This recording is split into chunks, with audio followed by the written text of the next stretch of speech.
Assalamualaikum dan salam Malaysia Madani. Bersama-sama saya Emran Azmi Rosli dalam Berita Pagi Sabah edisi Selasa 23 Julai. Program pembangunan tamu desa fasa pertama di Sabah sedang dilaksana dan berjalan mengikut jadual ditetapkan. Ia melibatkan naik taraf atau pembinaan baharu 36 tapak tamu desa di 16 daerah dengan peruntukan 7 juta ringgit. Demikian menurut Menteri Pembangunan Usahawan dan Koperasi Datuk Iwan Benedik selepas menghadiri taklimat pelaksanaan program pembangunan tamu desa daerah Kota Belud di Pejabat Daerah Kota Belud. Beliau mahu pegawai daerah yang dilantik sebagai pegawai penguasa projek tamu desa dapat mengambil tindakan bagi memastikan pelaksanaan projek ini berjalan lancar. Datuk Iwan akan memantau sendiri pelaksanaan projek agar dapat disiapkan sepenuhnya tahun ini mengikut jadual ditetapkan. Pegawai daerah Penampang Francis Chong dilantik sebagai Presiden Majlis Perbandaran Penampang MPP berkuat kuasa 1 Ogos depan. Watikah pelantikan disampaikan Timbalan Ketua Menteri Datuk Seri Panglima Dr. Joachim Gunsalam yang juga Menteri Kerajaan Tempatan dan Perumahan Sabah. Francis, 59 tahun, memiliki pengalaman luas selama 37 tahun dalam sektor awam. Beliau pernah memegang jawatan sebagai penolong pegawai daerah pembangunan di Pejabat Daerah Kudat dan penolong pegawai daerah kecil Matunggong. Turut menerima watika pelantikan ialah Timbalan Presiden Nomi Dena Jontren, Setiausaha Robert Malangkik dan Timbalan Setiausaha Endresia E. Lojingau. Datuk Joachim berharap jentera kerja MPP akan terus meningkatkan mutu kerja dalam memberi perkhidmatan terbaik kepada masyarakat Penampang.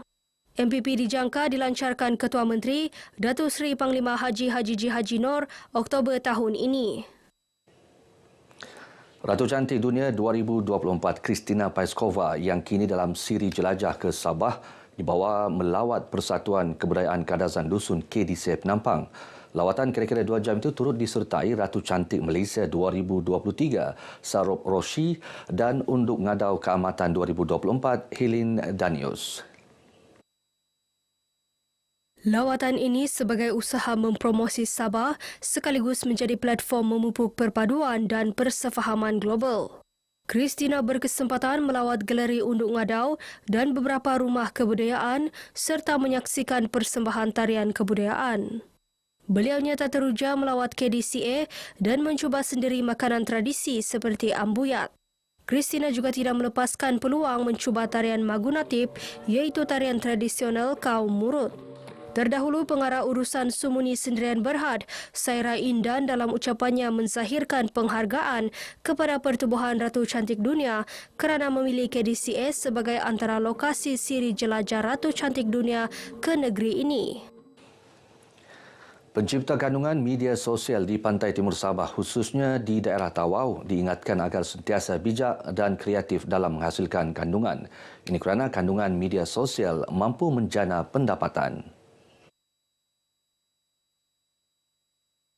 Setiausaha Politik kepada Menteri Kewangan Rina Jainal berkata pepengaruh yang berbakat juga perlu diberikan peluang dan sokongan bagi mengembang dan mengetengah bakat mereka seperti menerusi bengkel dan kursus. Kita boleh menambahkan lagi nilai, mutu nilai kepada posting-posting yang mereka bina, yang mereka cipta, bukan sahaja untuk kepuasan hati sendiri semata-mata tetapi kita harapkan lebih mampu menyumbangkan kepada menjana pendapatan lebih. Rina yang juga ahli Dewan Undangan Negeri Kukusan ditemui pemberita selepas merasmikan bengkel penerbitan asas konten kreator media sosial TikTok Siri 1. Sementara itu, Presiden Persatuan Penerbit Televisyen Malaysia, Datuk Jurai Rosli berkata, usaha terus dijalankan bagi mengetengah bakat rakyat di negara ini. Sebelum ini, Finas hanya menyasarkan di bandar-bandar besar di ibu negeri. Bila saya kata boleh tak kita orang kata bawa ke Tawau. Kerana saya lihat di Tawau banyak bakat-bakat yang orang kata belum digilap. Seramai 40 peserta dalam kalangan usahawan dan para belia menyertai bengkel 2 hari ini. Golongan belia perlu berusaha menguasai pelbagai ilmu pengetahuan serta bijak berhadapan pelbagai cabaran masa kini. selain daripada kesedaran untuk merancang masa depan dan sebagainya, perlu juga ada kesedaran dalam ilmu agama itu sendiri. Karena seperti yang kita tahu, hanya agama sahajalah yang boleh menjamin masa depan kita dengan lebih cerah dan terjamin. Johaini Zamsyah ditemui pemberita selepas merasmikan sambutan Ma'al Hijrah peringkat kinabatangan di Dewan Seri Lamak. Sementara itu, Pegawai Khas kepada Ketua Menteri Sabah, Muhammad Ismail Ayub mahu golongan belia memanfaatkan maklumat di media sosial untuk menambah ilmu pengetahuan dalam pelbagai bidang.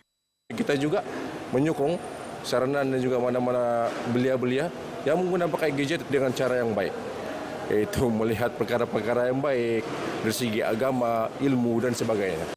Muhammad Noor Eming dan Ramli Gantari dianugerahkan tokoh Ma'al Hijrah kinabatangan tahun ini. Program Jalinan Insan Wahana Aspirasi Jiwa Komuniti Madani menjadi medium perantara kerajaan dan komuniti di peringkat akar umbi.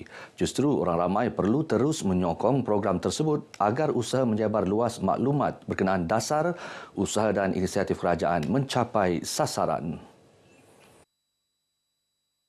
Ahli Parlimen Sepitang, Datuk Mat Bali Musa berkata, usaha menyebar luas konsep dan hala tuju Malaysia Madani bukan sahaja dipikul oleh segenap lapisan masyarakat, malah setiap komuniti Madani perlu bersedia bergerak sebagai satu pasukan yang mendukung semangat perpaduan.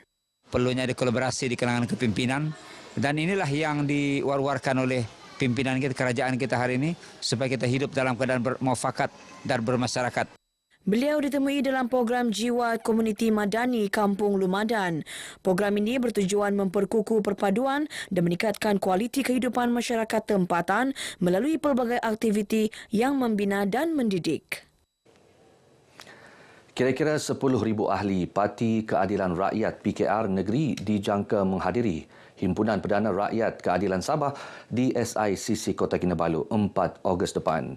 Himpunan itu memberi peluang kepada ahli dan penyokong untuk bersatu, menunjukkan solidariti serta memperbaharui komitmen terhadap kemajuan negara. Pengerusi PKR Sabah Datuk Mustafa Sakmud berkata, himpunan itu juga sebagai tanda sokongan kepada kepimpinan kerajaan negeri diketuai Ketua Menteri Datuk Seri Panglima Haji G. Noor. Kita akan mengupas beberapa isu yang dekat di hati orang-orang Sabah dan Datuk Seri Presiden akan membuat pidato perdana beliau kepada semua dan kita harap banyak isu-isu dan juga perkara yang akan dibincangkan dan dilontarkan oleh pidato kita. Datuk Mustafa menyatakan demikian dalam sidang media di Ibu Negeri. Himpunan itu juga dijangka turut dihadiri Presiden PKR Datuk Seri Anwar Ibrahim. Parti Gagasan Rakyat Sabah Gagasan Rakyat bahagian Tambunan terus mendapat sokongan penduduk setempat. Terbaru, 1,000 penduduk Dun Tambunan memilih menyertai parti berkenaan. Borang keahlian diserahkan kepada Ketua Bahagian GRS Tambunan, Datuk Victor P. Paut di Dewan Masyarakat Tambunan. Rata-rata memilih Parti Gagasan kerana Parti Gagasan ini adalah parti tempatan yang memperjuangkan hak-hak negeri Sabah. Setakat ini, Gagasan Rakyat Tambunan memiliki 6,000 ahli dan dijangka mencecah 10,000 orang menjelang hujung tahun ini. Sementara itu, jentera Parti Gagasan Rakyat bagi Pusat Daerah Mengundi PDM Buang Sayang membuat persiapan awal bagi menghadapi pilihan raya negeri PRN. Antara persiapan yang dijalankan termasuk mewujudkan 10 cawangan jentera di peringkat tertinggi. Kita sudah mempunyai 83 cawangan, ahli sudah hampir menjangkau 9,000 orang, termasuklah sayap-sayap dia semua. Dengan kekuatan ini, kita mudah bergerak.